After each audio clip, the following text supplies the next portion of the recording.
Hi ಸ್ನೇಹಿತರೆ, ಎಲ್ಲರಿಗೂ ನಮಸ್ಕಾರ. ಎಜುಟ್ಯೂಬ್ ಕನ್ನಡ ಯೂಟ್ಯೂಬ್ ಚಾನಲ್ಗೆ ಸ್ವಾಗತ.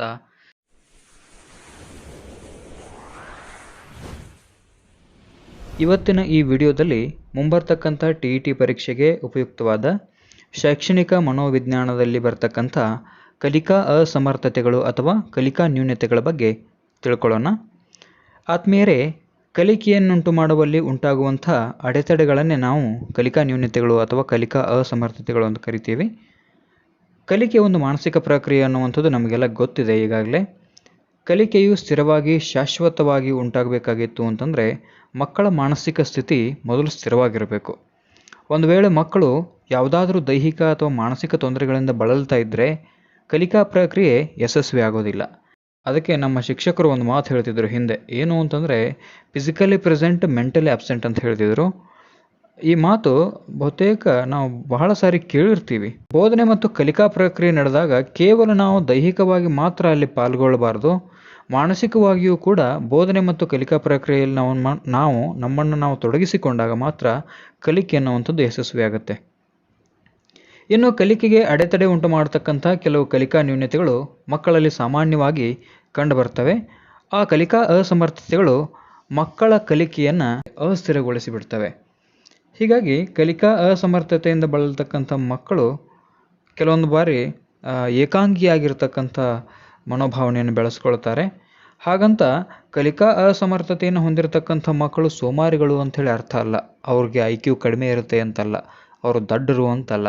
ಅವರನ್ನು ನಿರ್ದಿಷ್ಟವಾಗಿರ್ತಕ್ಕಂಥ ಒಂದು ತರಬೇತಿಯ ಮೂಲಕ ನಾವು ತಯಾರುಗೊಳಿಸಿದ್ದೇ ಆದರೆ ಆ ಮಕ್ಕಳಿಗೂ ಕೂಡ ಸಾಮಾನ್ಯ ಮಕ್ಕಳಂತೆ ಶಿಕ್ಷಣವನ್ನು ಪಡೀತಾರೆ.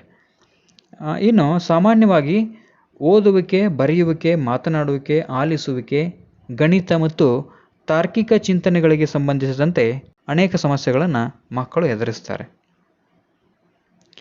ಮುಖ್ಯವಾಗಿ ಪ್ರಾಥಮಿಕ ಶಾಲೆಗೆ ಸಂಬಂಧಪಟ್ಟಂತೆ ಮಕ್ಕಳು ಇನ್ನೂ ಸಾಮಾಜೀಕರಣದ ಪ್ರಕ್ರಿಯೆಯೊಂದಿಗೆ ತಮ್ಮನ್ನು ತಾವು ತೆರೆದುಕೊಂಡಿರೋದಿಲ್ಲ ಮತ್ತು ಕಲಿಕಾ ನ್ಯೂನತೆಗಳ ಅರಿವು ಆ ಪುಟ್ಟ ಮಕ್ಕಳಿಗೆ ಅಷ್ಟೊಂದು ಇಲ್ಲದೇ ಇರೋದ್ರಿಂದ ಒಂದು ವೇಳೆ ಆ ಮಕ್ಕಳು ಏನಾದರೂ ತಪ್ಪು ಮಾಡಿದಾಗ ಶಿಕ್ಷಕರಾದವರು ಅವರ ತಪ್ಪುಗಳನ್ನು ಎಲ್ಲರೆದುರು ಎತ್ತಿ ತೋರಿಸಿ ಅಪಹಾಸ್ಯ ಮಾಡಿ ನಗುವಂಥ ಪ್ರವೃತ್ತಿ ಶಿಕ್ಷಕರಲ್ಲಿ ಇರಬಾರ್ದು. ಹಾಗೊಂದು ವೇಳೆ ಆ ಶಿಕ್ಷಕ ಮಾಡಿದ್ದೇ ಆದಲ್ಲಿ ಶಿಕ್ಷಕ ತರಬೇತಿ ಕೇಂದ್ರಗಳಲ್ಲಿ ಅವರು ಮಗುವಿನ ಮನಃಶಾಸ್ತ್ರವನ್ನು ಓದಿಯೂ ಕೂಡ ವ್ಯರ್ಥವಾದಂತೆ ಸರಿ, ಹೊಳೆಯಲ್ಲಿ ಹುಣಸೆ ಹಣ್ಣು ತೊಳೆದಂಗೆ ಆಗುತ್ತೆ. ಆದ್ದರಿಂದ ಶೈಕ್ಷಣಿಕ ಮನೋವಿಜ್ಞಾನವನ್ನು ಚೆನ್ನಾಗಿ ಬಲ್ಲಂತಹ ಶಿಕ್ಷಕ ಏನು ಮಾಡ್ತಾನೆ ಅಂತಂದರೆ ಮಕ್ಕಳಲ್ಲಿರ್ತಕ್ಕಂಥ ಕಲಿಕಾ ಅಸಮರ್ಥತೆಗಳನ್ನು ಚೆನ್ನಾಗಿ ತಿಳ್ಕೊಂಡು ಅವುಗಳ ಪರಿಹಾರಕ್ಕಾಗಿ ಈತ ಏನು ಮಾಡ್ತಾನೆ ಅಂದರೆ ಶ್ರಮಿಸ್ತಾನೆ. ಅಂತಹ ಶಿಕ್ಷಕರು ಇವತ್ತು ನಮ್ಮ ಭವಿಷ್ಯತ್ತನ್ನು ಬೆಳಗತಕ್ಕಂಥ ಮಕ್ಕಳಿಗೆ ಅವಶ್ಯಕತೆ ಇದೆ. ಇನ್ನು ಈ ಕಲಿಕಾ ನ್ಯೂನತೆಗಳು ಮಕ್ಕಳಿಂದ ಮಕ್ಕಳಿಗೆ ಭಿನ್ನ ಆಗಿರ್ತವೆ. ಎಲ್ಲ ಮಕ್ಕಳಲ್ಲೂ ಕಲಿಕಾ ಭಿನ್ನತೆಗಳು ಇರುತ್ತೆ ಅಂತ ನಾವು ಹೇಳೋದಿಲ್ಲ. ಕೆಲವೊಂದು ಮಕ್ಕಳಲ್ಲಿ ಕೆಲವೊಂದು ಅನುವಂಶೀಯ ಗುಣಗಳಿಂದಲೋ ಅಥವಾ ಕೆಲವೊಂದು ದೈಹಿಕ ಅಸಮರ್ಥತೆಗಳಿಂದಲೋ ಕೆಲವೊಂದು ಕಲಿಕಾ ನ್ಯೂನತೆಗಳು ಮಕ್ಕಳಲ್ಲಿ ಬಂದಿರ್ತವೆ. ಕೆಲವು ಮಕ್ಕಳು ಓದೋ ಸಮಸ್ಯೆಯನ್ನು ಎದುರಿಸ್ತಿದ್ರು ಅಂತಂದರೆ ಇನ್ನು ಕೆಲವು ಮಕ್ಕಳು ಗಣಿತದಲ್ಲಿ ಸಮಸ್ಯೆಗಳನ್ನು ಎದುರಿಸ್ತಿರ್ತಾರೆ. ಕಲಿಕಾ ನ್ಯೂನತೆಗಳನ್ನು ಹೊಂದಿರತಕ್ಕಂಥ ಮಕ್ಕಳ IQ ಕಡಿಮೆ ಇರುತ್ತೆ, ಅವರು ದಡ್ಡರು, ಅವರು ಹೆಡ್ಡರು ಅಂಥೇಳಿ ನಾವು ಹೇಳಲಿಕ್ಕೆ ಸಾಧ್ಯ ಇಲ್ಲ. ಹಾಗಾದರೆ ಈ ಪ್ರಮುಖ ಕಲಿಕಾ ನ್ಯೂನತೆಗಳು ಯಾವ್ಯಾವು? Dyslexia, dysgraphia, dyscalculia, dysphonia, dyspraxia, autism. ಮೊದಲನೇದು ಡಿಸ್ಲೆಕ್ಸಿಯಾ. ಸ್ನೇಹಿತರೆ, ಇದೊಂದು ಸಾಮಾನ್ಯ ಕಲಿಕಾ ನ್ಯೂನತೆ ಆಗಿದೆ. ನಿಮಗೆಲ್ಲ ನೆನಪಿರಲಿ, ಶಾಲಾ ಹಂತದ ಮಕ್ಕಳಲ್ಲಿ 2ರಿಂದ 8% ಮಕ್ಕಳು ಈ ನ್ಯೂನತೆಯನ್ನು ಹೊಂದಿರ್ತಾರೆ. ಡಿಸ್ಲೆಕ್ಸಿಯಾ ಅನ್ನುವಂಥದ್ದನ್ನು 2ರಿಂದ 8% ಮಕ್ಕಳು ಹೊಂದಿರ್ತಾರೆ. ಜೊತೆಗೆ ಇದೊಂದು ಭಾಷೆ ಆಧಾರಿತವಾಗಿರ್ತಕ್ಕಂಥ ಅಸಮರ್ಥತೆ. ಡಿಸ್ಲೆಕ್ಸಿಯಾ ಅನ್ನುವಂಥದ್ದೊಂದು ಭಾಷೆ ಆಧಾರಿತ ಅಸಮರ್ಥತೆಯಾಗಿದ್ದು ಮುಖ್ಯವಾಗಿ ಮಗುವಿನ ಓದುವಿಕೆಗೆ ಸಂಬಂಧಪಟ್ಟಂಥ ಕಲಿಕಾ ಅಸಮರ್ಥತೆ ಇದು. ಡಿಸ್ಲೆಕ್ಸಿಯಾ ಇರುವ ಮಕ್ಕಳು ನಿಖರವಾಗಿ ಮತ್ತು ನಿರರ್ಗಳವಾಗಿ ಓದುವುದರಲ್ಲಿ ತೊಂದರೆಯನ್ನು ಅನುಭವಿಸ್ತಾರೆ. ಡಿಸ್ಲೆಕ್ಸಿಯಾಗೆ ಅನುವಂಶೀಯತೆ ಮತ್ತು ಮೆದುಳಿನ ರಚನೆ ಕಾರಣ ಅಂತ ಕೆಲವೊಬ್ಬರು ಹೇಳ್ತಾರೆ. ಡಿಸ್ಲೆಕ್ಸಿಯಾ ಸಮಸ್ಯೆಯನ್ನು ಪ್ರಾರಂಭದಲ್ಲಿಯೇ ಶಿಕ್ಷಕರು, ಪಾಲಕರು, ತನ್ನ ಗೆಳೆಯರು, ಸಹಪಾಠಿಗಳು ಇವರೆಲ್ಲ ಗುರುತಿಸಿ ಅವುಗಳನ್ನು ಸರಿಯಾಗಿ ಗುರುತಿಸೋದ್ರಿಂದ ಜೊತೆಗೆ ಅವರಿಗೆ ಯಾವ ರೀತಿ ಉಚ್ಚರಿಸಬೇಕು, ಯಾವ ರೀತಿ ಬರೀಬೇಕು ಅನ್ನುವಂಥದ್ದನ್ನು ಮಾರ್ಗದರ್ಶನ ಮಾಡಿ ಈ ಡಿಸ್ಲೆಕ್ಸಿಯಾ ನ್ಯೂನತೆಯನ್ನು ನಾವು ಹೋಗಲಾಡಿಸಬಹುದು. ನಮಗೆಲ್ಲ ನೆನಪಿರಬೇಕು, ಡಿಸ್ಲೆಕ್ಸಿಯಾ ಅಸಮರ್ಥತೆ ಹೊಂದಿದ ಜನರು ಕಲೆ ಮತ್ತು ಸಂಗೀತದಲ್ಲಿ ಪ್ರತಿಭಾವಂತರು ಇರಬಹುದು. ಡಿಸ್ಲೆಕ್ಸಿಯಾ ಇದೆ, ಅವನು ಓದಕ್ಕೆ ಬರೋದಿಲ್ಲ ಅಂತಂದರೆ ಆತ ಎಲ್ಲದರಲ್ಲೂ ಹಾಗೆ ಇದ್ದಾನೆ ಅಂತ ಹೇಳಲಿಕ್ಕಾಗೋದಿಲ್ಲ. ಅವರು ಪ್ರತಿಭಾವಂತರು ಆಗಿರ್ತಾರೆ. ಯಾವುದರಲ್ಲಿ ಅಂತಂದರೆ ಕಲೆ ಮತ್ತು ಸಂಗೀತದಲ್ಲಿ ಅವರು ಪ್ರತಿಭಾವಂತರಾಗಿರ್ತಾರೆ. ಇನ್ನು ಎರಡನೇ ನ್ಯೂನ್ಯತೆ ಯಾವುದು ಅಂತಂದರೆ ಡಿಸ್ಕ್ಯಾಲ್ಕುಲಿಯಾ.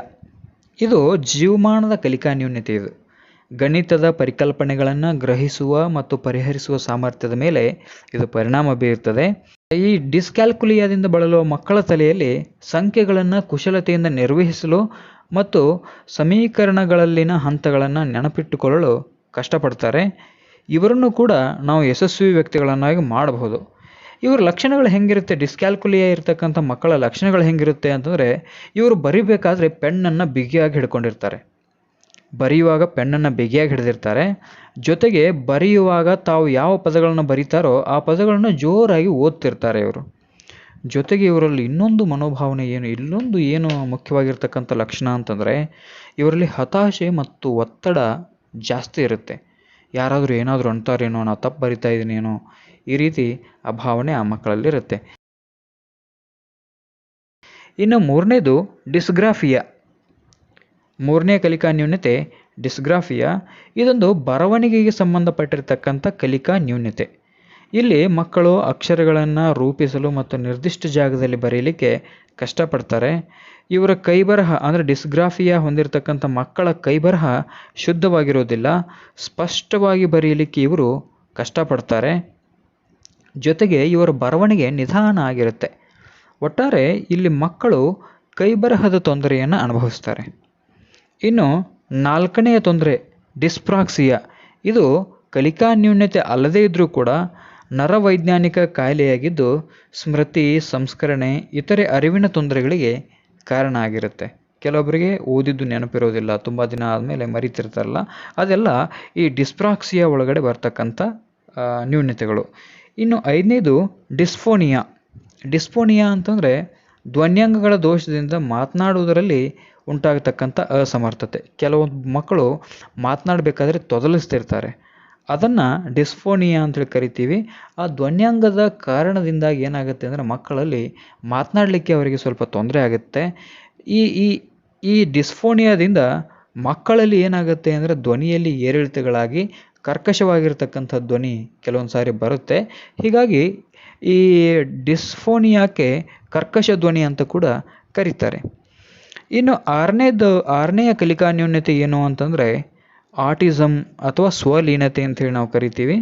ಇದು ಕಲಿಕಾ ದೋಷ ಅಲ್ಲದೇ ಇದ್ದರೂ ಕೂಡ ವರ್ತನಾ ದೋಷವಾಗಿದ್ದು ನರಕ್ಕೆ ವಿಕಾಸಕ್ಕೆ ಸಂಬಂಧಿಸಿದಂಥ ಒಂದು ನರ ದೌರ್ಬಲ್ಯ ಆಗಿದೆ. ಇದು ಸಾಮಾಜಿಕ ಸಂಬಂಧಗಳ ಮೇಲೆ ಇದು ಪರಿಣಾಮ ಬೀರುತ್ತೆ. ಯಾವ ಮಗುವಿಗೆ ತನ್ನ ನರ ದೌರ್ಬಲ್ಯ ಇರುತ್ತೋ, ಯಾವ ಮಗುವಿಗೆ ವಿಕಾಸ ಸಂಬಂಧಿ ನರ ದೌರ್ಬಲ್ಯ ಇರುತ್ತೋ, ಯಾವ ಮಗುವಿಗೆ ವಿಕಾಸ ಸಂಬಂಧಿ ನರ ದೌರ್ಬಲ್ಯ ಇರುತ್ತೋ ಆ ಮಗು ಏನು ಮಾಡುತ್ತೆ ಅಂತಂದರೆ ಏಕಾಂಗಿಯಾಗಿ ಇರಲಿಕ್ಕೆ ಇಷ್ಟಪಡ್ತದೆ. ಇದರಿಂದ ಮಕ್ಕಳಲ್ಲಿ ಸಾಮಾನ್ಯವಾಗಿಯೇ ಒತ್ತಡ ಆಗಿರ್ಬೋದು, ಹತಾಶೆ ಆಗಿರ್ಬೋದು, ಇಂಥ ಭಾವನೆಗಳು ಮಕ್ಕಳಲ್ಲಿ ಬರುತ್ತೆ. ಆದ್ದರಿಂದ ಸ್ನೇಹಿತರೆ, ಈ ಎಲ್ಲ ಕಲಿಕಾ ನ್ಯೂನ್ಯತೆಗಳು ಮಕ್ಕಳ ಕಲಿಕೆಯ ಮೇಲೆ ಪ್ರಭಾವ ಬೀರುತ್ತವೆ. ಇವುಗಳ ಅರಿವು ಶಿಕ್ಷಕರಿಗಿದ್ದರೆ ಮಾತ್ರ ಆ ಮಕ್ಕಳಲ್ಲಿರ್ತಕ್ಕಂಥ ಕಲಿಕಾ ನ್ಯೂನ್ಯತೆಗಳನ್ನು ಪರಿಹರಿಸಿ ಉತ್ತಮವಾಗಿ ಬೋಧನೆ ಮಾಡಲಿಕ್ಕೆ ಸಾಧ್ಯ ಆಗುತ್ತೆ. ಸ್ನೇಹಿತರೆ, ನೀವೇನು ನಮ್ಮ ಯೂಟ್ಯೂಬ್ ಚಾನಲ್ಗೆ ಸಬ್ಸ್ಕ್ರೈಬ್ ಆಗಿಲ್ಲ ಅಂದರೆ ಈಗಲೇ ಸಬ್ಸ್ಕ್ರೈಬ್ ಮಾಡಿ, ಪಕ್ಕದಲ್ಲಿ ಕಾಣುವ ಬೆಲ್ ಬಟನ್ ಒತ್ತುವ ಮೂಲಕ ನಮ್ಮ ಹೊಸ ವಿಡಿಯೋಗಳ ನೋಟಿಫಿಕೇಷನನ್ನು ಪಡೆಯಿರಿ.